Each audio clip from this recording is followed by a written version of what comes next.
I'm Christina and today I'm giving you my April wrap-up.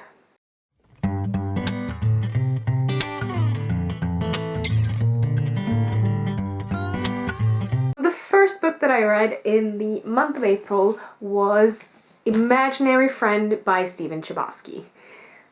I really don't know what I was expecting going into this. It's about a young boy. He is 7 years old when this story starts out, and he goes into the forest and he disappears for 6 days. When he comes back, things have changed and he can't remember where he was or who he was with or how he got back there, and he has acquired a certain new ability, and he also has this imaginary friend that he's in contact with that gives him sort of a mission that he has to do.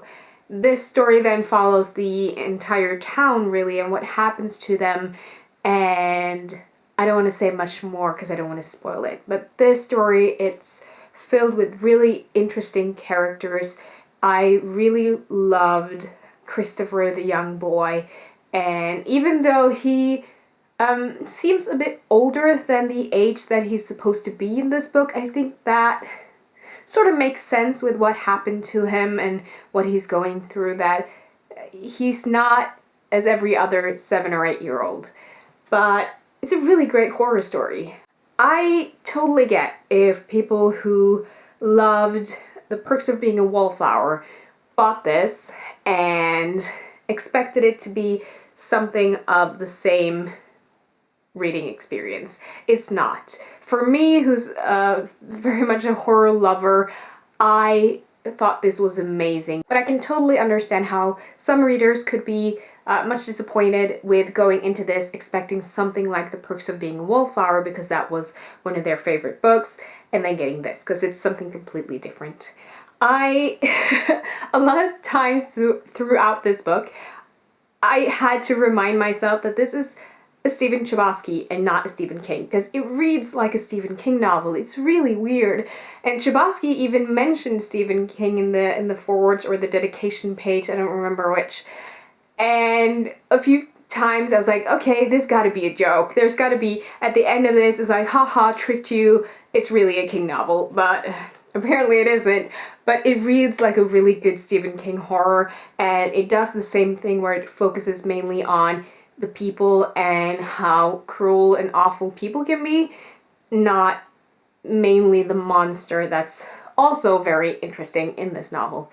It had some really good twists and turns. A few of the passages I felt like could have been shortened down a little bit, and the book could have maybe been 100 to 150 pages shorter than it is, but I still really enjoyed this, and I had trouble putting it down. I ended up giving this 4.5 stars. Next up, I read volume 2 and 3 of The Girl from the Other Side by Nagabe. I really loved the first book in the series, which is about a girl who's left in a town, and there's this outsider who comes into the town, and he can't touch her because if he touches her, she's gonna get sick and turn into what he is, which we are not really sure what he is. But he's this really dark, mysterious, big creature, and it's just such a mysterious, magical, but dark story. Like I said, I really love the first one, and where we get to meet this little girl and this outsider that tries to take care of her without touching her.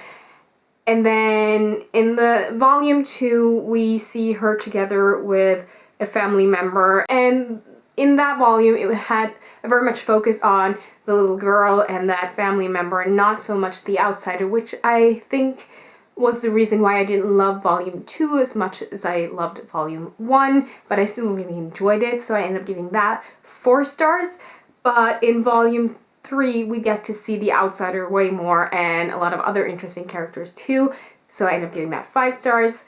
I highly recommend The Girl on the Other Side if you like manga or graphic novels that's really dark and mysterious and different.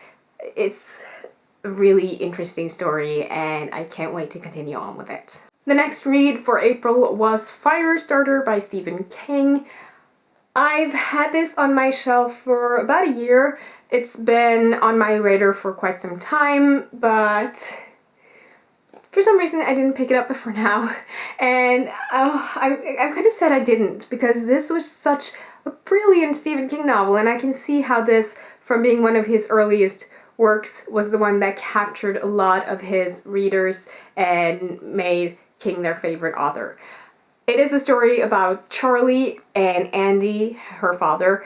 Andy and his wife, they went through a medical experiment when they were at college. They got paid to be induced with a medical component, and that changed them and gave them certain abilities. So when Andy and his wife gets Charlie, they end up with a kid that has way stronger abilities than any of them do, and she can control fire, but isn't really good at it because she's a little child, and her father tries to kind of put this fear in her about her ability to start a fire so that she can kind of suppress it and not use that ability at all. And then you have the shop, a secret government agency that wants to harness this power and wants to do experiments on her and use her as a weapon. So the whole story starts out with Andy and Charlie being on the run from agents of the shop, and then we get to follow what happens next.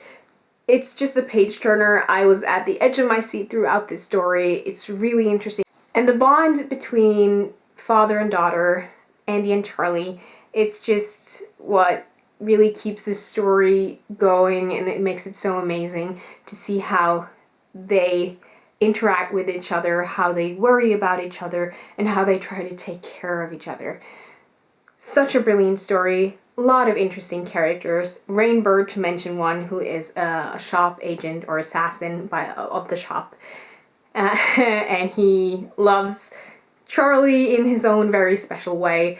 But yes, highly, highly recommend. It's such a good story, and I just loved the way it ended, and I think I just love the whole thing.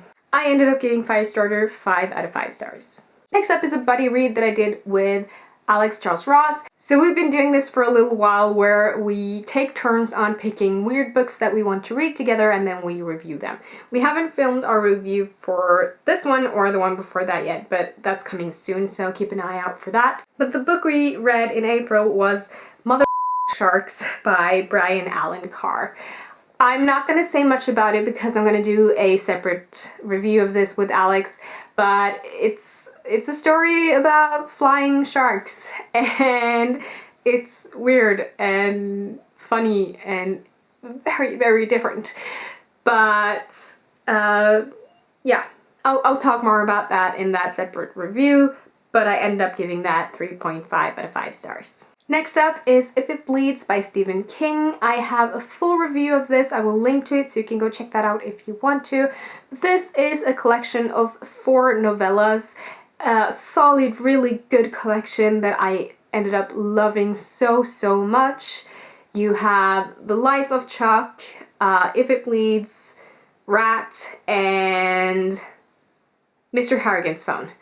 All of them equally amazing, each in their own way. I won't go into detail of it because, like I said, I have a full review of it. So if you want to know more about If It Bleeds, go check that out. But I ended up giving it 5 out of 5 stars. And the last book that I read for the month of April was Anna and the French Kiss by Stephanie Perkins. This is a YA romance contemporary novel, not something that I usually pick up. It's a story about Anna, who is sent to Paris for a year to study abroad, and she of course meets Etienne, this boy that she falls in love with. And yeah, I mean, what can I say about Anna and the French Kiss? I know a lot of people love this book, and I think the travel and adventure and romance, if I had read it when I was maybe 16, 17, 18 myself, I might have really enjoyed it and really loved it. I don't know. But for me to read it now, it was just a bit too teen angsty for me. It kind of just reminded me of why I usually don't gravitate towards those kind of stories or books anymore. And although I wasn't super bored. It just didn't grab me. I didn't hate it, but I didn't particularly like it either. So I ended up giving it 2 stars. So there you have it. Those are the books that I read in April. Let me know in the comments down below if you've read any of them or if you have any thoughts. I will also be linking to all the books down below so you can go check them out and get yourself a copy if you want to. Thank you so much for watching. Don't forget to give this video a thumbs up if you liked it, hit that subscribe button if you haven't already, and don't forget to click on that bell so you'll get notified whenever I will post a new video. Happy reading and stay safe, my lovelies, and I will see you in my next video soon. Goodbye!